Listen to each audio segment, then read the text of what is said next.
Hello virtual boys and girls, this is Ryan for the VR Grid, and today we're doing something a bit different as we are both reviewing and checking out these side-by-side comparisons for Runner for the PSVR 2 and the Quest versions of the game. I fell in love with Runner when it released late last year for the Quest 2 headset, and for those that don't know about the game, it's an arcade shooter where you must drive down endless freeways while shooting at all the robots after you. I will sum up my thoughts here right now, but for those looking for a more fleshed out review, check out my original one right here, which goes into much more detail, and for the PSVR 2 version, outside of some additional balancing for some of the game mechanics, the game remains almost the same, save for the visual overhaul and the haptics. Each stage has you cruising down the freeway at intense speeds while enemies come at you from all sides, though thankfully you are armed with 2 guns, a sword, and your bike has its own weapons, all which can be modified by pickups found along each route. It's a thrilling and frenetic arcade shooter where the goal is to climb those leaderboards and of course beat each stage. The game may seem challenging at first, but I guarantee the more you'll play, the better you'll get, and the easier it will be to climb those leaderboards. I will say for those looking for a story, there isn't much of one in Runner. With that being said, there actually is a companion app that's now included with the purchase of the game that basically acts as a prelude to the story, and while it's not playable in VR and is little more than a text adventure with some pictures, animations, and some choices to be made, it does flesh out the world and story quite nicely, and I do recommend playing it, especially if you are looking for that little bit of extra narrative. My original review gave this an 8 out of 10 for everything I just mentioned, and after playing the PSVR 2 version for some time, I can guarantee it is the better version to play. I'm still going to stick with that 8 out of 10 score. Now enough yammering, and let's check out the side-by-side comparisons for the Quest 2 and PSVR 2 versions of Runner. So with the PSVR 2 on the right and the Quest 2 on the left, we'll cover some basics here. You can see right off the hop, the PSVR 2 version is just much sharper. Now unfortunately I couldn't get like the true resolution captured of the Quest 2, as recording on that's just kind of a nightmare, but it is a noticeable boost regardless. Developers have set something like 200% boost in visual quality in regards to pictures and whatnot, and you can tell. What also isn't apparent in this video is the HDR, which makes these colors just kind of explode a bit more, and once again that's totally noticeable in the headset. You also see in the backgrounds just a lot more buildings. Something that's missing from the Quest 2, which you'll see throughout this, is that you'll notice the JPEG backgrounds a lot more, or the flat image backgrounds, whereas on the PSVR 2 side, they kind of hide that in most of the stages behind just more building assets, so you just don't see it as much, which is nice. There's also more happening on the PSVR 2 side. There's more banners, more background like images, and just things to like look at and notice, whereas the Quest version kind of repeats itself more often. And that really is like a bulk of, like, through the entire game, that's kind of the story here. Like everything has been just bumped up and improved, and it just looks so much better in the headset. And I'm not even just counting the Quest version. The Quest version looks great.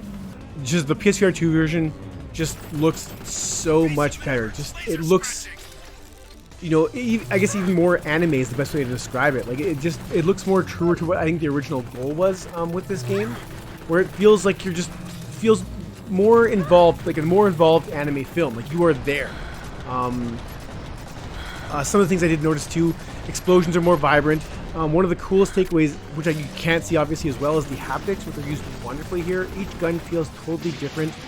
When your bike fires its little cannons, your headset thrums as well. So it's a really good use of haptics, which also does make this version the better version to play.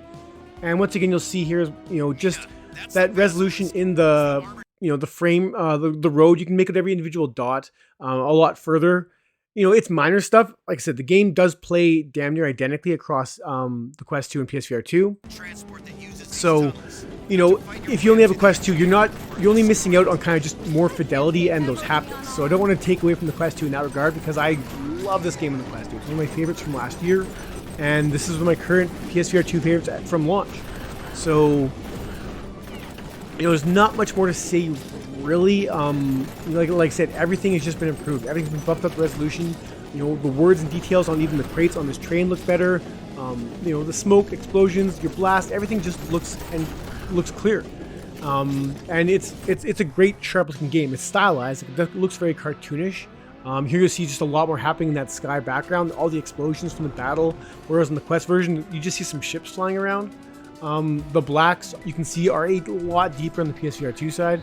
Like I said, it's just a dramatically better looking game on the PSVR 2, and like I said, it is stylized, so it's not like, you know, it's not like it's not a comparison like Star Wars was for the Quest 2 and PSVR 2, but this just feels like just that increase in resolution across the board just makes it better. And in combination with those haptics, it makes it a game I highly recommend, especially for the price. For the $15 asking price, for either headset, it works. For the PSVR 2, it's awesome. So once again, you just see more building assets. Everything just looks clear. If I pause it right now at any particular moment, you can just see like the windows are already like blurry, and that's true in the headset as well. Whereas on the PSVR 2 side, it's just sharp and clear, and you can just see the power of the SSD in the PSVR 2 just doing its wonders. You actually will notice too some pop-in on the Quest 2 side, some buildings that will pop in the background. It's hard to see because you're mostly not looking up, but they will pop in. I never noticed that on the PSVR 2. But minor, like the pop-in is rare. It doesn't happen. I only noticed it actually going through these videos, so it's not something I ever noticed in game. Not that I was looking for it. And that's really, you know, I really can't say much else. I mean, the gameplay is intact. It's other than some, a little bit of TLC I mentioned earlier, just some balancing issues with weapons and whatnot.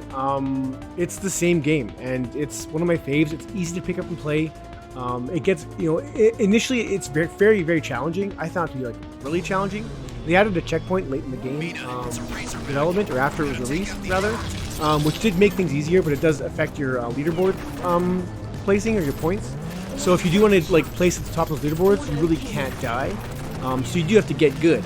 But getting good is actually, like I said, the more I play, the better I get. It's kind of funny how that works. To a point now where I don't want to say the game's easy, because it's not. I still die.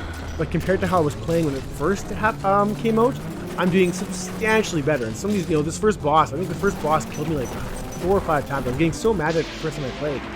And then now, now that I figured out the strategy, what weapons work with the best, easy.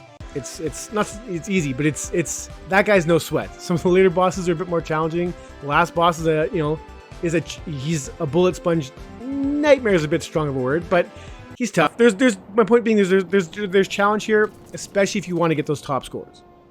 And really, that's it. I mean, I could go on and on about this. Like I said, the PS4 2 version is the version to play. But if you only have the Quest 2, you're only missing out on some clear visuals and haptics. I mean, the controller's still vibrant on the Quest 2, but obviously, PSVR 2, those Sense controllers are just next level. So guys, that's my quick side-by-side. I highly recommend this to anyone looking for a fast-paced shooter who might love anime and is looking to cruise at top speeds in VR. That's it for this one, boys and girls. Thank you so much for watching.